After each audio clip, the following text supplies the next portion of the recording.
Welcome back to education inspire YouTube channel. So दशम श्रेणी पिलाने आज आम डिस्कसन करवा तुम भूगोल अथवा अर्थनीति बहिर जलवायु जनित विपत्ति और परिचालना नवम अध्याय यार question answer subjective question answer आज आम डिस्कसन करवा जहाँकि परीक्षा उपयोगी। तो वीडियो जदि पिले भल लगे लाइक शेयर सब्सक्राइब करने सहित सांग निकट को वीडियो शेयर करूँ और आम चैनल को सब्सक्राइब करूँ।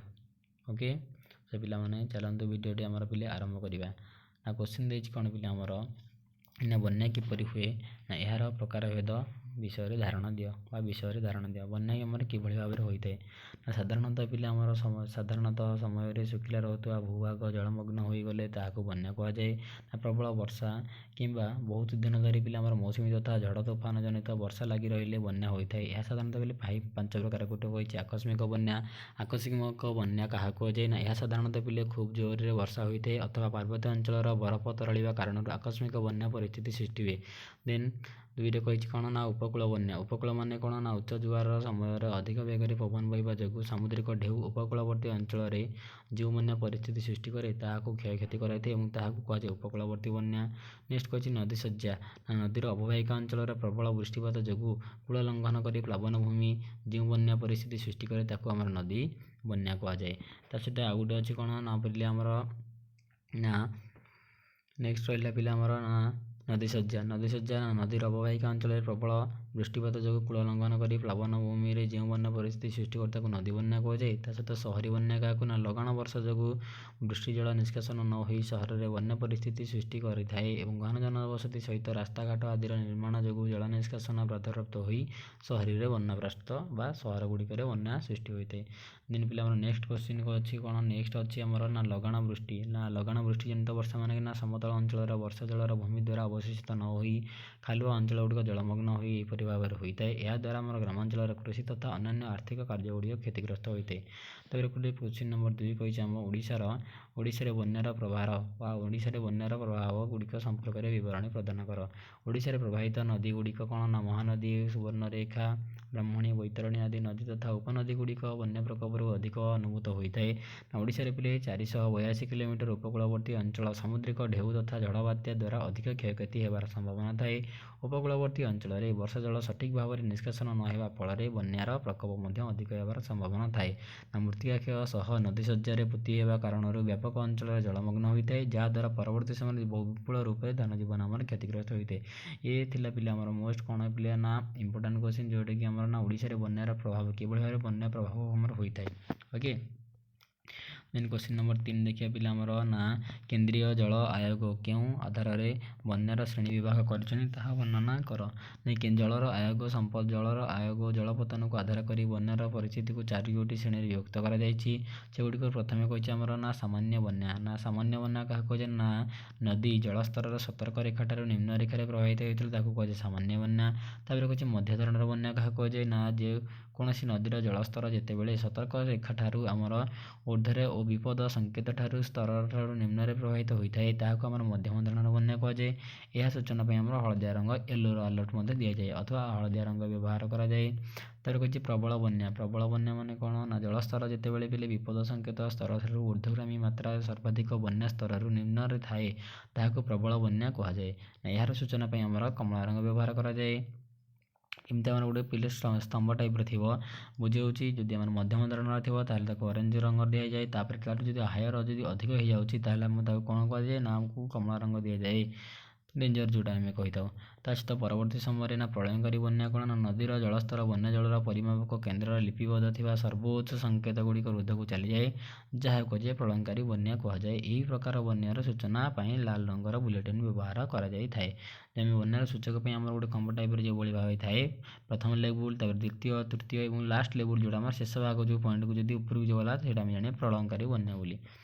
ओके नेक्स्ट कही पिले 4 नंबर ना बन्यार पिले प्रभाव सामाजिक तथा अर्थनैतिक क्षेत्र को किभଳି भाव प्रभावित करता है। ना बन्या होगा द्वारा आम कौन कौन असुविधा हुए ना बन्या होगा द्वारा फल बहुत ରାସ୍ତାରେ ସଡ଼କ ଏବଂ ରେଳପଥ ଅଧିକ ମାତ୍ରାରେ ପ୍ରଭାବିତ ହୋଇଥାଏ। ଯାନବାହନ ଯାଇପାରିନଥାଏ, ଯାହାଦ୍ୱାରା ଗମନାଗମନ ଆମର ଠପ୍ ଅଥବା ବନ୍ଦ ହୋଇଯାଇଥାଏ। ନା ବିଦ୍ୟୁତ୍ ସରବରାହ ବାଧାପ୍ରାପ୍ତ ଯୋଗୁଁ ଯୋଗାଯୋଗ ସମ୍ଭବ ହୋଇନଥାଏ। ଫସଲ ହାନି ସହିତ ପଶୁ ସମ୍ପଦ ଅଧିକ ମାତ୍ରାରେ କ୍ଷତିଗ୍ରସ୍ତ ହୋଇଥାନ୍ତି ଜୀବଜନ୍ତୁମାନଙ୍କର। ନା ରନ୍ଧା ଖାଦ୍ୟ ପାନୀୟ ଜଳର ଉତ୍କଟ ଅଭାବ ଦେଖାଯାଏ, ବହୁତ ଆମର ଘୋର ଅଭାବ ଦେଖାଯାଏ। ଦୂଷିତ ଜଳ ଜନିତ କାମଳ, ହଇଜା, ମହାମାରୀ ଆଦି ରୋଗ ବ୍ୟାପିଥାଏ। ନା ସାପ କାମୁଡ଼ା ଯୋଗୁଁ ଅନେକ ଲୋକମାନଙ୍କର ଅକାଳ ମୃତ୍ୟୁ ହୋଇଥାଏ। ନା ବନ୍ୟା ହେବା ଫଳରେ ଲୋକମାନଙ୍କର ସାମାଜିକ ତଥା ଆର୍ଥିକ ସ୍ଥିତି ମଧ୍ୟ ଅଧିକ ମାତ୍ରାରେ ପ୍ରଭାବିତ ହୋଇଥାଏ। ଦେନ୍ 5 ନମ୍ବର କ୍ୱେଶ୍ଚିନ୍, ବନ୍ୟା ସମୟରେ ଘର ଛାଡ଼ିବା ପୂର୍ବରୁ କେଉଁ କାର୍ଯ୍ୟ ପ୍ରତି ସତର୍କ ଦୃଷ୍ଟି ରଖିବା ବା ସତର୍କ ରହିବା ଆବଶ୍ୟକ?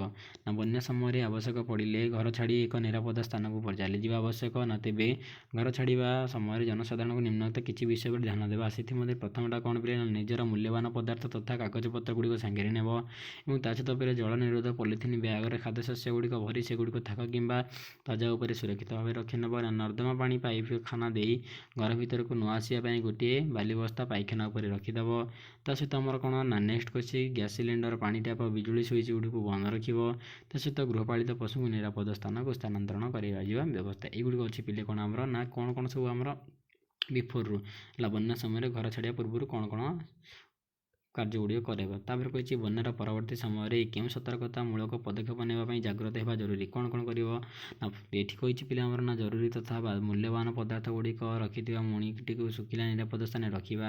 ବନ୍ୟା ଜଳରେ ଭିଜି ଯାଇଥିବା ଖାଦ୍ୟ ପଦାର୍ଥକୁ ଗ୍ରହଣ କରିବା ନାହିଁ। ନା ପାଣିକୁ ଫୁଟାଇ ଛାଣିକି ପିଇବା ଉଚିତ। ନା ବନ୍ୟା ଜଳ ସଂସ୍ପର୍ଶରେ ଆସିଥିବା ବିଦ୍ୟୁତ୍ ସରଞ୍ଜାମ ଗୁଡ଼ିକ ସତର୍କତାର ସହିତ ବ୍ୟବହାର କରିବା। ପଲିଥିନ୍ ଛତା ଗୋଟିଏ ଠେଙ୍ଗା ପାଖରେ ରଖିବା। ତା ସହିତ ଆଉ କ'ଣ ପିଲେ, ନା ପାଣି ଜମିଥିବା ସ୍ଥାନରେ ବା ରାସ୍ତା ପାରି ହେବ ନାହିଁ, କାରଣ ଜଳ ସଂକ୍ରମିତ ସେଠି ଆମର ହୋଇପାରିଥାଏ। ନେକ୍ସଟ କହିଛି କ'ଣ ପିଲେ, ନା ବିଜୁଳି ଘଡ଼ଘଡ଼ିରୁ ପିଲେ ନିଜକୁ ରକ୍ଷା କରିବା ପାଇଁ କେଉଁ ସତର୍କ ସୂଚନା ତମେ ଆମର ଅବଲମ୍ବନ କରିବା। ବିଜୁଳି ଏବଂ ଘଡ଼ଘଡ଼ି ସମୟରେ ତମେ କ'ଣ କରିବ, ନା ବିଜୁଳି ଘଡ଼ଘଡ଼ି ବୃଷ୍ଟିପାତ ହେଉଥିବା ଜାଗାଠାରୁ ପିଲେ 15 କିଲୋମିଟର ଦୂରତା ପର୍ଯ୍ୟନ୍ତ ହୋଇପାରେ।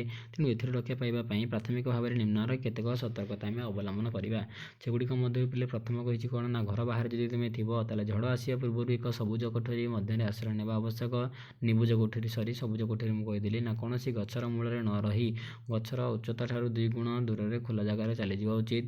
ତା ସହିତ ଘାସ ପଡ଼ିଆରେ ପିଲେ 2 ହାତରେ ବେକକୁ ଧରି ମୁହଁକୁ ଭୂମି ଆଡ଼କୁ କରି ବସିବା ଉଚିତ। ନା କୌଣସି ଧାତବ ପଦାର୍ଥ ଠାରୁ ନିଜକୁ ଦୂରେଇ ରଖିବା।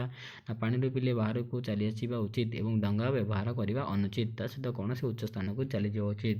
ହେଲା ଯେକୌଣସି ଗୋଟେ ବଡ଼ ଜାଗା ମାନଙ୍କୁ ଯାଇକି ଉଚ୍ଚ ସ୍ଥାନରେ ଯାଇକି ରହିବା ଉଚିତ। କେଉଁ ସମୟରେ, ନା ବିଜୁଳି ଏବଂ ଘଡ଼ଘଡ଼ି ସମୟରେ। ଓକେ, କୌଣସି ଉଚ୍ଚ ସ୍ଥାନକୁ ଯିବା ଅନୁଚିତ ହେଲା।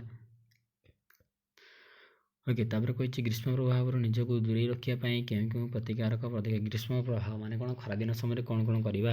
ନା ଗ୍ରୀଷ୍ମ ଋତୁରେ ପିଲେ ଆମର ଗ୍ରୀଷ୍ମ ଋତୁ ସମୟରେ ହାଲୁକା ପୋଷାକ ପିନ୍ଧିବା ଉଚିତ। ପତଳା ପୋଷାକ, ଯେତେ ସମ୍ଭବ ଖରାଠାରୁ ଦୂରେଇ ରହିବା ଉଚିତ। ତା ସହିତ ଗୃହପାଳିତ ପଶୁମାନଙ୍କୁ ଛାଇରେ ବାନ୍ଧି ରଖିବା ସହିତ ଯଥେଷ୍ଟ ପରିମାଣରେ ପାଣି ଦେବା ଉଚିତ। ନା ଅଧିକ କ୍ଳାନ୍ତ ହେବା ପରେ କୌଣସି କାର୍ଯ୍ୟ କରିବା ଅନୁଚିତ ଏବଂ ଏଥିସହିତ କଞ୍ଚା ପିଆଜ ଖାଇବା ଉଚିତ, ଯାହାଦ୍ୱାରା ଶରୀରରେ ତାପମାତ୍ରା ନିୟନ୍ତ୍ରଣ ହୋଇପାରିବ। ପରବର୍ତ୍ତୀ ସମୟରେ ସାଙ୍ଗରେ ଛତା, ଜୋତା, ପାଣି ବୋତଲ ଇତ୍ୟାଦି ଗୁଡ଼ିକ ନେଇକି ଯଦି ବାହାରକୁ ଯିବାର ଥିବ ଏମର୍ଜେନ୍ସି ସିଚୁଏସନରେ, ତାହେଲେ ଏଇ ଜିନିଷ ଗୁଡ଼ିକ ଆମେ ନେଇକି ଯିବା। ଏଇଟା ହେଉଛି କ'ଣ ପିଲେ, ଗ୍ରୀଷ୍ମ ପ୍ରଭାବ ମାନେ ଖରାଦିନ ସମୟରେ ଏଇ ଯେଉଁ ବ୍ୟବସ୍ଥା ଗୁଡ଼ିକ ଆମେ ନିତ୍ୟାନ୍ତ ରୂପରେ ଆମେ କାର୍ଯ୍ୟକାରୀ କରିବା ଅତ୍ୟନ୍ତ ଆବଶ୍ୟକ। ନହେଲେ ଆମର ଅଂଶୁଘାତ ହେବାର ସମ୍ଭାବନା ଥାଏ। ଓକେ, ନେକ୍ସଟ କହିଛି ପିଲେ ଆମର, ନା ମରୁଡ଼ିର ପ୍ରକାରଭେଦ ବିଷୟରେ ବିବରଣୀ ପ୍ରଦାନ କର। ମରୁଡ଼ି, ନା କୌଣସି ଏକ ନିର୍ଦ୍ଦିଷ୍ଟ ଅଞ୍ଚଳରେ ହାରାହାରି ବୃଷ୍ଟିପାତ 50 ବର୍ଗ ହିସାବରେ 25% ଭାଗ ଅଥବା ତାଠାରୁ କମ୍ ଭାଗ ବୃଷ୍ଟିପାତ ହେଲେ ତାକୁ ପାଗଜନିତ ମରୁଡ଼ି କୁହାଯାଏ।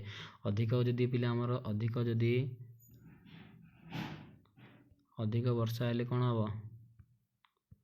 ନା ମରୁଡ଼ି। ଠିକ୍ ସେଇଭଳି ଭାବରେ ଯଦି କମ୍ ବର୍ଷା ହେଲେ କ'ଣ ହେବ, ଅଧିକ ବର୍ଷା ହେଲେ ଆମର କ'ଣ ହେବ, ନା ବନ୍ୟା। ଯଦି କମ୍ ବର୍ଷା ହେବ ତାହେଲେ କ'ଣ ହେବ, ଓକେ, ମରୁଡ଼ି ହେବ। ଏଇଟା ମନେ ରଖିବ। କ'ଣ ପିଲେ ଆମର କ'ଣ ଅସୁବିଧା ହେବ ପିଲେ, ମରୁଡ଼ି କେତେ ପ୍ରକାର, ନା ଉତ୍କଟ ଜଳ ଅଭାବ ଜନିତ ମରୁଡ଼ି। ଉତ୍କଟ ଜଳ ଅଭାବ ମାନେ ପାଗଜନିତ ମରୁଡ଼ି ଦୀର୍ଘ ସମୟ ପାଇଁ ଲାଗି ରହିଥାଏ, ଯାହାକୁ କୁହାଯାଏ ଉତ୍କଟ ଜଳ ଅଭାବ, ମାନେ ଯେଉଁଟା ଟୋଟାଲି ଯେମିତି କଣ୍ଟିନ୍ୟୁଅସ୍ ଲାଗେ। ତାପରେ କହିଛି ଫସଲ ହାନି ଜନିତ ମରୁଡ଼ି, ମାନେ କ'ଣ, ନା ବୃଷ୍ଟିପାତର ପରିମାଣ ଯଥେଷ୍ଟ କମିଗଲେ, ବର୍ଷାର ପରିମାଣ ଯଦି କମିଯିବ, ଫଳରେ ଫସଲରେ ବଢ଼ିବା ପାଇଁ ଉପଯୁକ୍ତ ପରିବେଶ ମିଳିବ ନାହିଁ, ଯାହାଦ୍ୱାରା କୌଣସି ଏକ ଅଞ୍ଚଳରେ ମୁଖ୍ୟ ଫସଲଟି କ୍ଷତିଗ୍ରସ୍ତ ହୋଇ ମରୁଡ଼ି ପଡ଼ିଛି ବୋଲି ବିବେଚନା କରାଯାଏ, ଯାହାକୁ ଫସଲ ହାନି ଜନିତ ମରୁଡ଼ି ବୋଲି କୁହାଯାଏ। ନେକ୍ସଟ କହିଛି ସାମାଜିକ ଅର୍ଥନୈତିକ ମରୁଡ଼ି କ'ଣ, ନା ପୂର୍ବ କଥିତର ବିଭିନ୍ନ କାରଣ ଯୋଗୁଁ ମରୁଡ଼ିର ପରିସ୍ଥିତି ସୃଷ୍ଟି ହୋଇ ଅର୍ଥନୈତିକ ଦ୍ରବ୍ୟର ଯୋଗାଣ ଏବଂ ତା'ର ଚାହିଦା ଜନିତ ନିଅଣ୍ଟିଆ ପରିସ୍ଥିତି ସୃଷ୍ଟି ହେଲେ ଏହାକୁ ଆମର ଏହି ପ୍ରକାର ବ୍ୟବସ୍ଥା କୁହାଯାଏ ସାମାଜିକ ଅର୍ଥନୈତିକ ମରୁଡ଼ି ବୋଲି କୁହାଯାଏ। ତାପରେ କହିଛି ପିଲେ ଭାରତରେ ମରୁଡ଼ି ପରିସ୍ଥିତିକୁ ପ୍ରତିହତ କରିବା ପାଇଁ କୃଷକମାନେ କିଭଳି ପ୍ରସ୍ତୁତ ରହିବେ ମାନେ ଲୋକମାନେ ବା କୃଷକମାନେ କିଭଳି ଭାବେ ପ୍ରସ୍ତୁତ ରହିବା ଉଚିତ। ଏଠି କହିଛି ଭାରତରେ ପିଲା ଆମର ଭାରତବର୍ଷରେ ବାରମ୍ବାର ମରୁଡ଼ି ପରିସ୍ଥିତି ଉପୁଜୁଛି, ତେଣୁ ଏଥିରୁ ନିଜକୁ ରକ୍ଷା କରିବା ପାଇଁ କି ବିଭିନ୍ନ ପ୍ରକାର ପଦକ୍ଷେପ ନେବା। ଯେଭଳି ଭାବରେ ପ୍ରଥମ ପଏଣ୍ଟ କହିଛି ନା ମରୁଡ଼ିର ପରିସ୍ଥିତିରେ ବଢ଼ିପାରୁଥିବା ଖାଦ୍ୟ ଶସ୍ୟ ରୋପଣ କରିବା ଉଚିତ। ତା ସହିତ ମରୁଡ଼ି ପ୍ରବଣ ଅଞ୍ଚଳରେ କୃଷି ବ୍ୟତୀତ ଅନ୍ୟାନ୍ୟ କାମଧନ୍ଦା ଆରମ୍ଭ କରିବା ଉଚିତ। ନେକ୍ସଟ କହିଛି ସ୍ଥାନୀୟ ଅଞ୍ଚଳର ଅମଳ ବା ସ୍ଥାନୀୟ ଅଞ୍ଚଳରେ ଜଳ ଅମଳ ଉପାୟଗୁଡ଼ିକ ପ୍ରୋତ୍ସାହିତ କରିବା ସହିତ ଜଳଛାୟାର ପ୍ରକଳ୍ପରେ ବିକାଶ କରାଇବା। ଜଳକୁ ସଞ୍ଚୟ କରି ରଖିବା ସହିତ ଜଳର ଅବଶୋଷିତ ସେବାଗୁଡ଼ିକ ଭଳି ବୃକ୍ଷରୋପଣ ମଧ୍ୟ କରିବା ଦରକାର। ନା ମରୁଡ଼ି ସମୟରେ ଗାଈ ଗୋରୁ ଚାରଣକୁ ନିୟନ୍ତ୍ରଣ କରିବା ଉଚିତ। ତାପରେ କହିଛି ନେକ୍ସଟ ପିଲା ଆମର ଭୌଗୋଳିକ କାରଣ ଦର୍ଶାଅ, ଯାହାକି ଆମର ତୁମର ଏକ୍ଜାମରେ 2 ମାର୍କ ବିଶିଷ୍ଟ କ୍ୱେଶ୍ଚିନ୍ ଆସିବ। ନା ଆଞ୍ଚଳିକ ମରୁଡ଼ିର ପୁନର୍ନିର୍ମାଣ କରିବା କଷ୍ଟକର କାହିଁକି? ଆଞ୍ଚଳିକ ମାନେ ଅଞ୍ଚଳ ଭିତରେ ଯେଉଁଟା ଆମର ହୋଇଥାଏ। ନା ଏହାର ମୂଳ କାରଣ ହେଉଛି ନା ସାଧାରଣତଃ ସମଗ୍ର ଦେଶରେ ଏହି ସମୟରେ ମରୁଡ଼ି ଦେଖାଯାଏ ନାହିଁ, ଗୋଟିଏ ସମୟରେ ସବୁଆଡ଼େ ଦେଖାଯାଏ ନାହିଁ, ତ ସେଥିପାଇଁ ମରୁଡ଼ି ସାଧାରଣତଃ ଏକ ଅଞ୍ଚଳ ଭିତରେ ପରିଲକ୍ଷିତ ହୋଇଥାଏ। ତେଣୁ ଏହିଭଳି ସ୍ତରରେ କ'ଣ ଆମର କ'ଣ ନା ଏଲିନୋର କୌଣସି ସମ୍ପର୍କ ନଥାଏ ଏବଂ ତେଣୁ ଏହି ଅଞ୍ଚଳରେ ମରୁଡ଼ିର ପୂର୍ବାନୁମାନ କରିବା କଷ୍ଟକର ହୋଇଥାଏ। ନେକ୍ସଟ କ'ଣ କହିଛି ପିଲା ଆମର ନା ବାତ୍ୟା ପରେ ସତର୍କତାମୂଳକ ପଦକ୍ଷେପ ଜରୁରୀ। କ'ଣ ପାଇଁ ଆମେ ସତର୍କତା ହେଇକି ଆମେ ରହିବା, ସତର୍କତା ଅବଲମ୍ବନ କରିବା? ନା ବାତ୍ୟାର ଯୋଗୁଁ ଆମର ବିଭିନ୍ନ କ୍ଷୟକ୍ଷତି ଘଟିଥାଏ ଏବଂ କ୍ଷୟକ୍ଷତି ଅଧିକ ବିପତ୍ତି ସୃଷ୍ଟି କରିବାର ସମ୍ଭାବନା ଥାଏ। ଏହି ବାତ୍ୟା ସମୟରେ ପିଲେ ବିଭିନ୍ନ ବିଷାକ୍ତ ପଦାର୍ଥ ବା ବିଷାକ୍ତ ସର୍ପ କାମୁଡ଼ାରେ ପ୍ରାଣହାନି ହେବାର ସମ୍ଭାବନା ଥାଏ। ତେଣୁ ଆମେ କ'ଣ କରିବା ନା ସହିତ ଆଉ କ'ଣ କରିବା ନା ଛିଣ୍ଡି ପଚିଥିବା ବିଦ୍ୟୁତ୍ ତାର ସହିତ ପ୍ରତି ସତର୍କତାମୂଳକ ପଦକ୍ଷେପ ନେବା ଆବଶ୍ୟକ। ତା ସହିତ ବର୍ଷା ଜଳ ଦ୍ୱାରା ଓଦା ହୋଇଯାଇଥିବା ବିଦ୍ୟୁତ୍ ସରଞ୍ଜାମ ପ୍ରତି ସତର୍କତାମୂଳକ ପଦକ୍ଷେପ ନେବା ଉଚିତ। ନେକ୍ସଟ କହିଛି କ'ଣ ପିଲେ ନା ଘୂର୍ଣ୍ଣିଝଡ଼ର ପ୍ରାକ୍ ସୂଚନା ଜରୁରୀ। ଘୂର୍ଣ୍ଣିଝଡ଼ ଆମର ହେବାକୁ ଥିଲେ ତାର ପ୍ରାକ୍ ସୂଚନା କାହିଁକି ଆମ ପାଇଁ ଜରୁରୀ? ନା ଘୂର୍ଣ୍ଣିଝଡ଼ ସ୍ଥାନୀୟ ଲୋକ ସ୍ଥାନୀୟ ଭାବେ ସଂଗଠିତ ହୋଇଥାଏ, ଏହା ଖୁବ୍ କମ୍ ସମୟ ମଧ୍ୟରେ ସୃଷ୍ଟି ହୋଇଥାଏ ଏବଂ ଏହା ଏକ ନିର୍ଦ୍ଦିଷ୍ଟ ସ୍ଥାନ ବିଷୟରେ କଳ୍ପନା କରିବା ଅସମ୍ଭବ। ତେଣୁକରି ଘୂର୍ଣ୍ଣିଝଡ଼ ଦ୍ୱାରା ଅଧିକ ଧନଜୀବନ କ୍ଷୟକ୍ଷତି ହୋଇଥାଏ। ତେଣୁ ଏହାର ପିଲା ଆମର ଯେଉଁ ସମ୍ଭାବନା ଥିବାରୁ ଏହାର ପ୍ରାକ୍ ସୂଚନା ନିତ୍ୟାନ୍ତ ଆମର ଜରୁରୀ, ଆଗକୁ ଆମେ ଜାଣିବା ନିହାତି ଆବଶ୍ୟକ। ନେକ୍ସଟ କହିଛି ପିଲେ ବନ୍ୟାର ପ୍ରକାର ତଥା ତତ୍ଜନିତ କ୍ଷୟକ୍ଷତି ବିଷୟରେ ଜାଣିବା ଆବଶ୍ୟକ ରହିଛି। ନା ବନ୍ୟା ହେଉଛି ପିଲା ଆମ ଦେଶର ତଥା ପୃଥିବୀର ବ୍ୟାପକ ଅଞ୍ଚଳର ତାଣ୍ଡବ ଲୀଳା ରଚନା ରଚିଥାଏ। ନା ବନ୍ୟା ଯୋଗୁଁ ପିଲେ ପ୍ରତିବର୍ଷ ଆମର ପ୍ରାୟ 400 କୋଟି ଟଙ୍କାର ଧନ ଜୀବନ ହାନି ହେବା ସହିତ ଲୋକମାନଙ୍କର ମୃତ୍ୟୁ ମଧ୍ୟ ଘଟିଥାଏ। ନା ବନ୍ୟା ଯୋଗୁଁ ଯେକୌଣସି ଅଞ୍ଚଳର କ୍ଷୟଗ୍ରସ୍ତ ହେବାର ସମ୍ଭାବନା ଥିବାରୁ ଏହାର ପ୍ରକାର ଏବଂ କ୍ଷୟକ୍ଷତି ବିଷୟରେ ସମସ୍ତେ ଜାଣିବା ଆବଶ୍ୟକ। ସେଥିପାଇଁ ତୁମର ପିଲେ ଏଇ ଯେଉଁ ବୁକ୍ରେ ଆମର ଇନକ୍ଲୁଡ଼ିଂ କରାଯାଇଛି ବିପତ୍ତି ଏବଂ ବିପର୍ଯ୍ୟୟ ବିଷୟରେ ତୁମେ ଜାଣିବ। ବନ୍ୟା କ'ଣ ଆମର ଓକେ, ବନ୍ୟା କ'ଣ, ତା ସହିତ ଆମର ବାତ୍ୟା କ'ଣ ଏବଂ ମରୁଡ଼ି କ'ଣ, ଭୂମିକମ୍ପ କ'ଣ, ଓକେ, এই ବିଷୟରେ ସବୁ ଜାଣିବ। ସୋ ପିଲାମାନେ ଯଦି ଭିଡ଼ିଓଟି ଭଲ ଲାଗିଥାଏ ତାହେଲେ ଆମ ଏଜୁକେସନ୍ ଇନ୍ସ୍ପାୟାର ୟୁଟ୍ୟୁବ୍ ଚ୍ୟାନେଲକୁ ଲାଇକ୍ ସେୟାର ସବସ୍କ୍ରାଇବ୍ କରିବା ସହିତ ଆମ ଚ୍ୟାନେଲ ସହିତ ଯୋଡ଼ି ରୁହନ୍ତୁ।